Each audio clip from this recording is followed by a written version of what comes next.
V. K. Krishna Menon.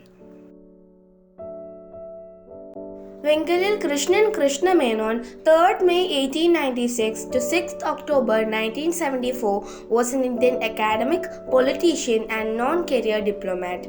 He was described by some as the second most powerful man in India after the first Prime Minister of India, Jawaharlal Nehru. He wrote the first draft of the preamble to the Constitution of India, initiated the idea of the Constituent Assembly of India, and was the architect and the person who coined the name of the non-aligned movement. Menon was born in an aristocratic Nair family at Tiruvangad, Talasheri, and later moved to Pandiyankara in Kozhikode, Kerala, in the Vengalil family of Malabar. His father, Advocate Komath Krishna Kurup Kottapalli Vadakara, the son of Orlathiri Udayavarma, Raja of Kadathanadu, and Komath Sridevi Kittilamma, was a wealthy and influential lawyer.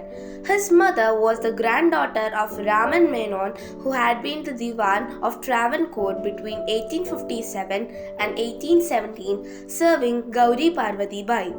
Menon had his early education at the Zamorans College, Kozhikode.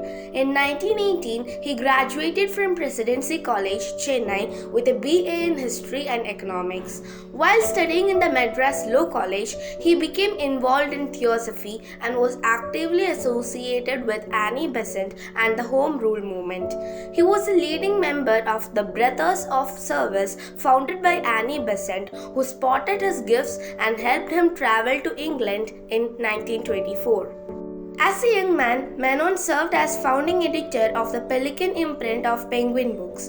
He led the overseas wing of the Indian independence movement, launching the India League in London, aggressively campaigning within the United Kingdom to win public support for Indian independence, and rallying the support of world powers such as the Soviet Union. After joining the Labour Party, he was elected Borough Councillor of St Pancras, London. St Pancras later conferred on him the freedom of the borough, the only other person so honoured being George Bernard Shaw. The Labour Party began preparations to nominate him as its candidate for the Dundee parliamentary constituency in 1939, but that fell through because of his perceived connections with the Communist Party.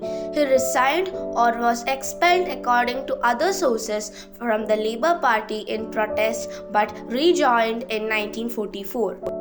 Noted for his eloquence, brilliance, and forceful and highly abrasive personality, Menon inspired widespread adulation as well as angry detraction in both India and the West. To his supporters, he was an unapologetic champion of India in the face of Western imperialism, who famously taught the white man his place. To his Western detractors, he was Nehru's evil genius. US President Dwight Eisenhower characterized him as a menace governed by an ambition to prove himself the master international manipulator and politician of the age. But Indian President K.R. Narayanan eulogized him as a truly great man.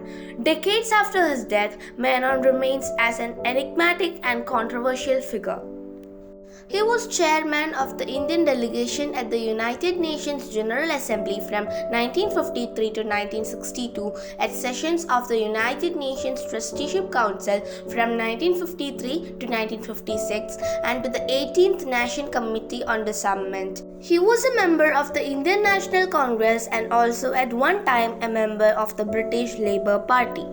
Krishna Menon became a member of the Rajya Sabha in 1953 from Madras. In 1956, he joined the Union Cabinet as Minister without portfolio and was made Minister of Defence in April 1957 after winning the North Mumbai seat to the Lok Sabha. In the immediate wake of independence, Menon emerged as engineer of and spokesman for India's foreign policy and more generally architect of the non-aligned movement. He headed India's diplomatic missions to the United Kingdom and the United Nations and distinguished himself in diplomatic matters including the Suez Crisis. On 23rd January 1957, Menon delivered an unprecedented 8-hour speech defending India's stand on Kashmir.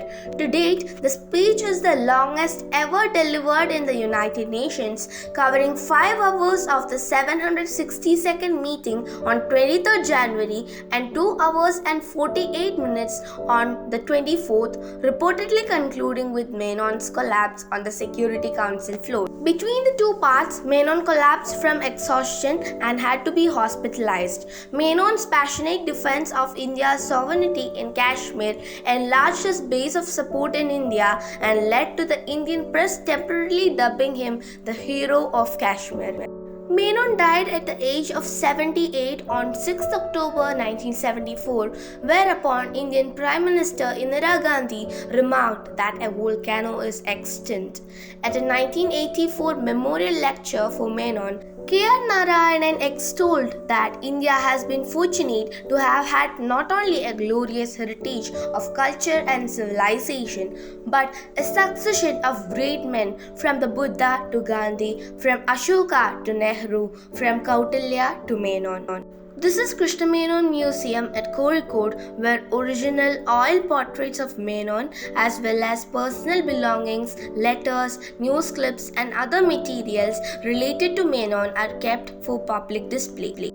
The V.K. Krishna Menon Institute was established in 2006 to commemorate and facilitate the life, times and achievements of Menon.